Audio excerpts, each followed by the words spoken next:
Hello, my name is T.R. Welling, and I would like to talk to you today. This is another in my video series about my tarot deck, and here you see the suits laid out. Here is the cups and swords and wands, and the first part of try, and pentacles, and the second part of try. Try is divided in half because this is, according to a day, this is dusk, and this would be dawn, because this it stops here and restarts with here. This is the beginning of spring. The end of winter. This is the groundhog's time situation.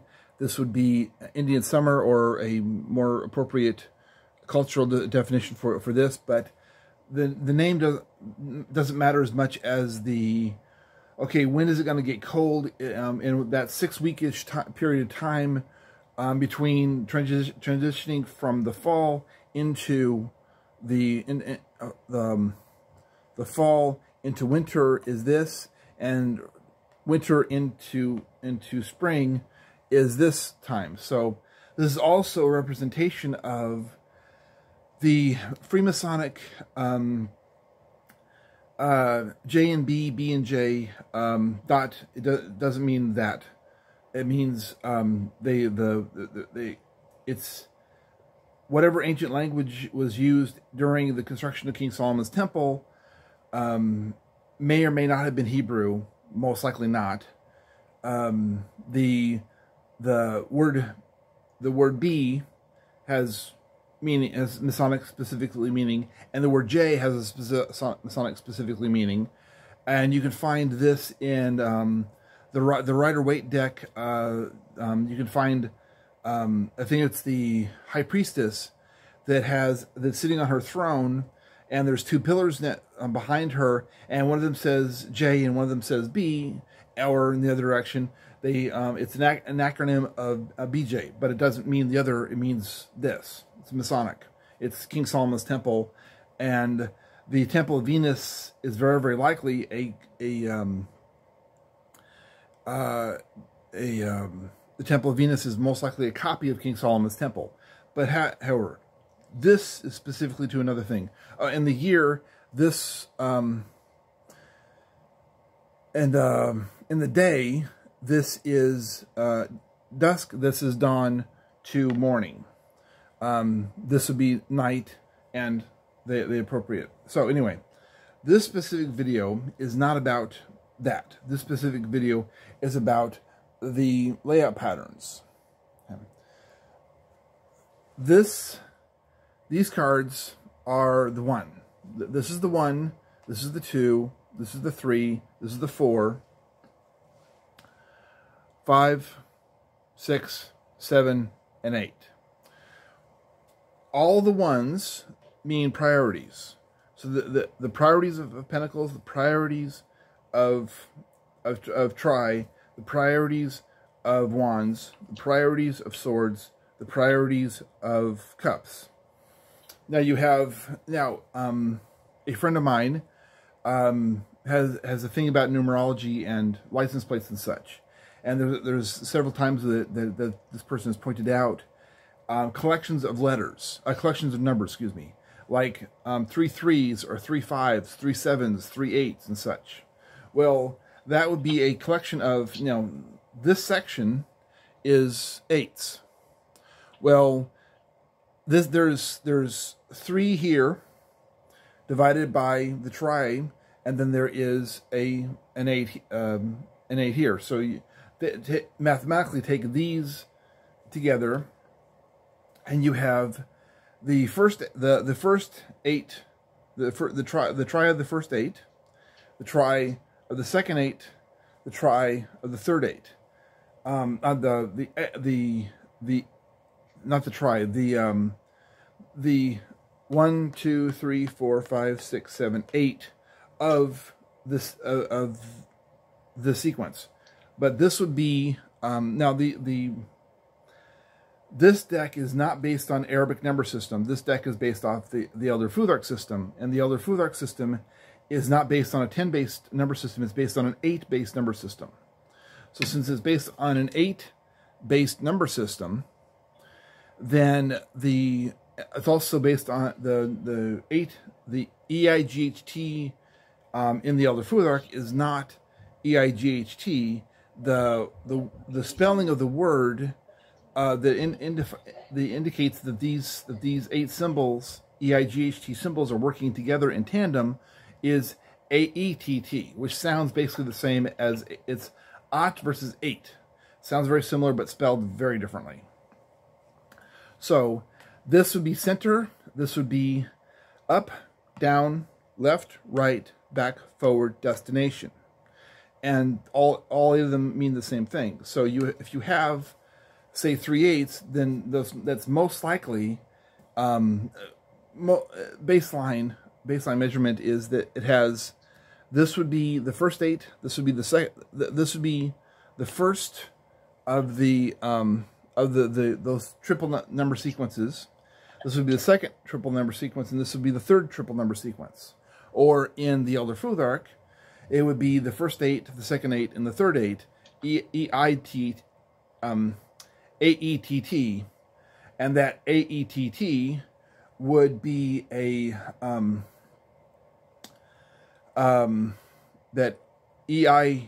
AETT, excuse me, would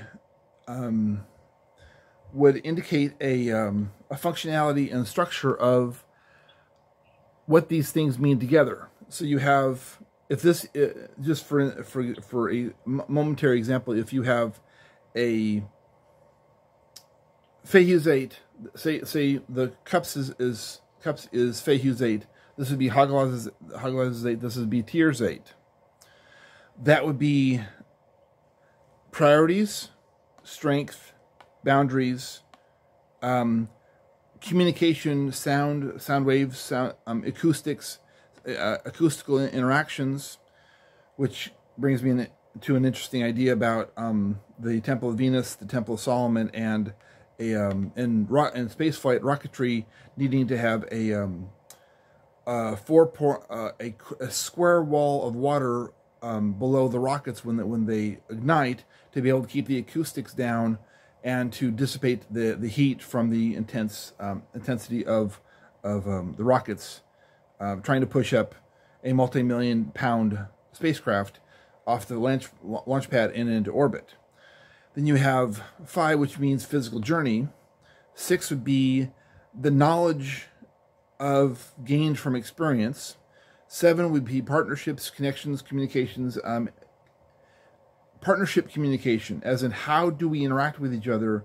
How do we communicate? What is a shorthand that most friends, the most people develop in order to be able to say, okay, this is how to communicate. This is medium how to communicate, and we're okay with A words. We're semi okay with B words, B group words, and we are not okay at all with C group words. There's a lot of different aspects of partnership within this one. This is destination, okay, which basically means, for lack of a better description, where individually and collectively are we going together. This graphic is in a way designed to be a reflection of a dolmen, where although dolmens have 3 pillars that has a slanted roof, but together you have, all these mean destination, all these mean partnership, all these mean knowledge learned and gained through experience.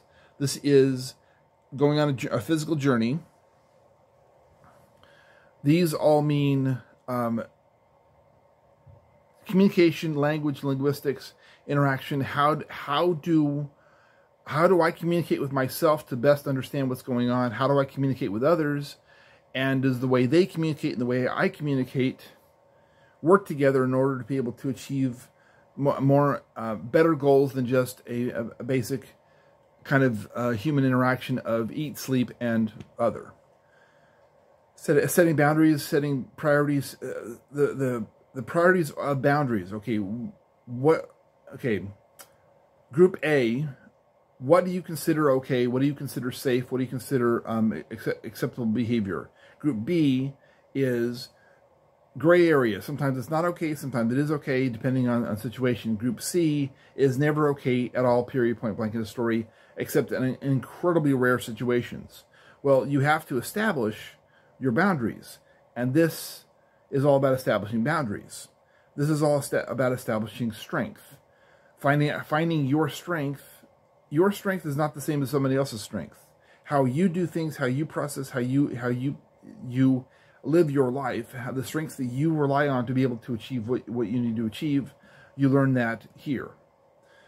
Priorities.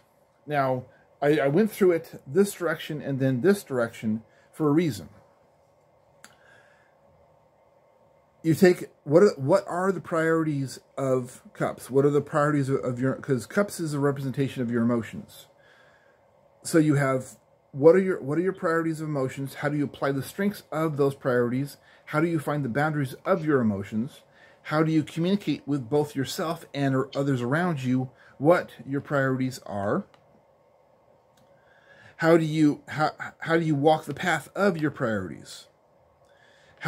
If you can set up great and fantastic boundaries, but if you can't allow yourself to do that, or the society around you will not allow you to do that, then you have to readjust these priorities based off of, it may be okay with you to do Group A actions, but some people around you, some societies, some whatever around you may go, no, sorry, it may be okay in your Group A set of sequences, but we find that inappropriate on a good day and completely no on a bad day.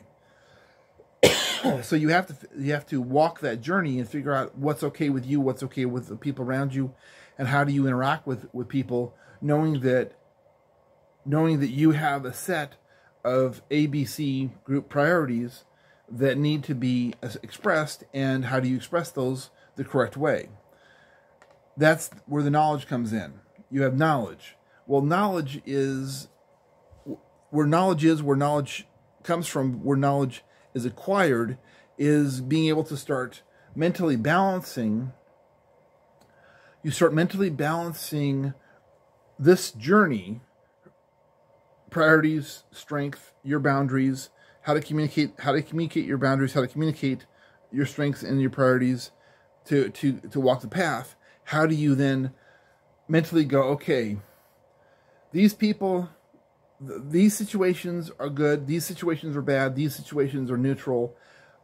How do I, let's think about this for a bit.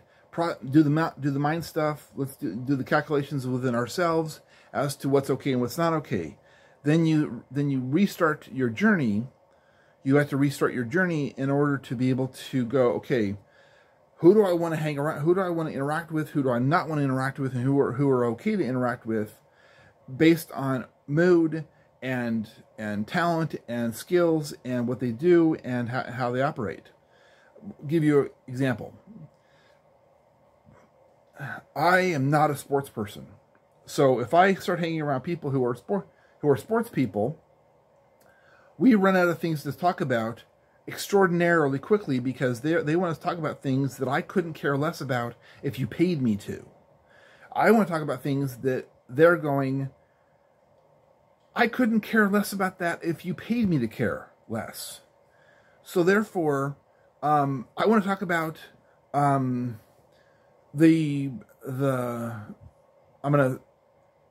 of me wants to say it wrong, the other part of me wants to say it correctly. I think I'll say it wrong just to get the point across. Let's talk about the Chicago Bears point guard and how many times the person went to the World Cup to score in football.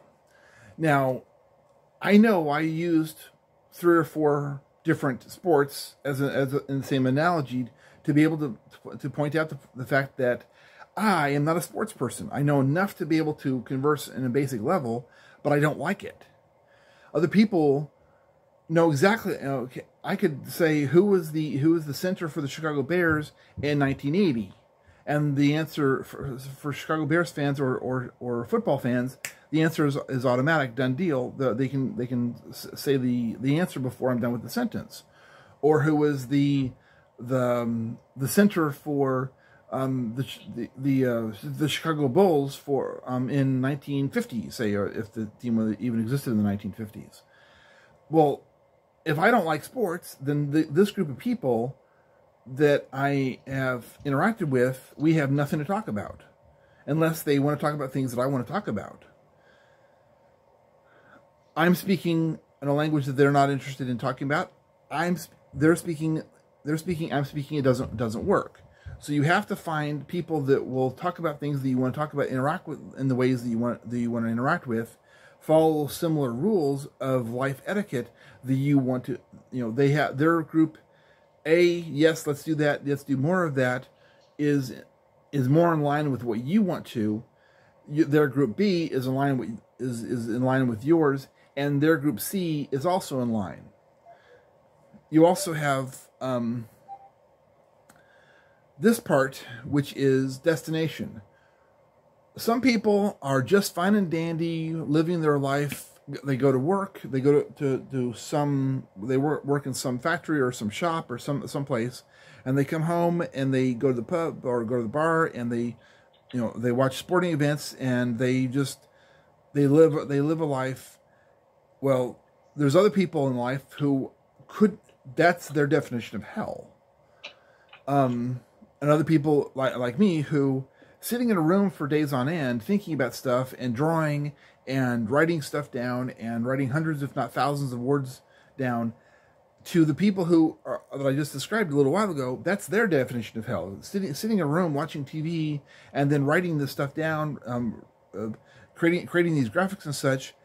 They're not entirely certain that that's not, to them, that's the second ring of hell, and their lifestyle is my second ring of hell.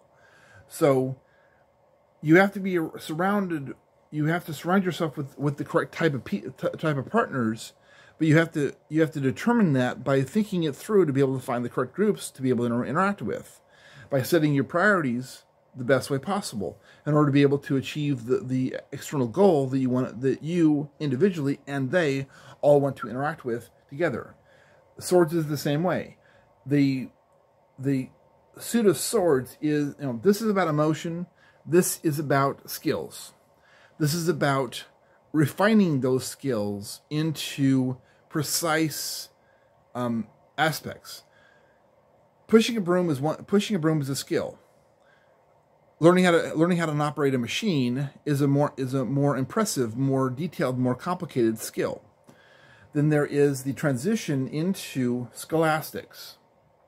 Scholastics, academics, and knowledge, being able to use the mind instead of using the body, and somewhat the mind, but the swords is almost entirely about using body in a not intensely heavy-duty thinking way.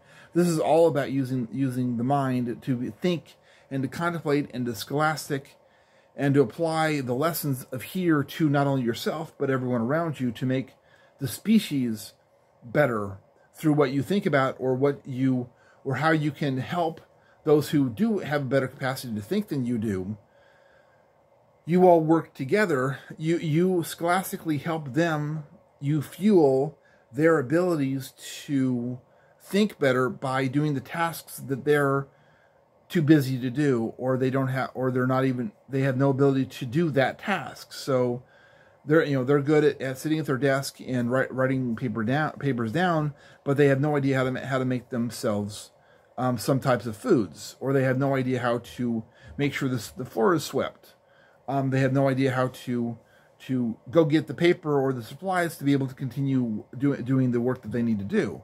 Well, that's all because that requires a lot of headspace to be able to read someone okay, part A, what does this person need, and how can I fulfill their needs so they can do their job more efficiently, so they can do their tasks more efficiently. It's all about partnership. The tasks to more efficiently, how it applies is here, but separating it out between how do I go look at someone's life around me, How do I figure out what they need and then give it to them? Scholastics. It can be as little as, okay, exactly when is a good time to push a broom? When is a good time to work on different techniques to be able to sweep the floor the most efficiently? How to transition into a scholastic attitude, and then how to transition out of the scholastics into how to emotionally apply them to your life and the lives of the people around you. So, in the almost basic of basics, that is a way to apply and use the deck in readings and such. It's also how to apply and use the deck in a physics way as well as a quantum physics way. So, thank you so much for paying attention and watching. Go ahead and hit this. Please, if you would, hit the subscribe button, hit the like button, and hit the bell to let you know when more videos will be being created and uploaded. I've been doing them fairly regularly, and I'll hopefully be able to continue doing that. So thank you very much for watching, and stay tuned.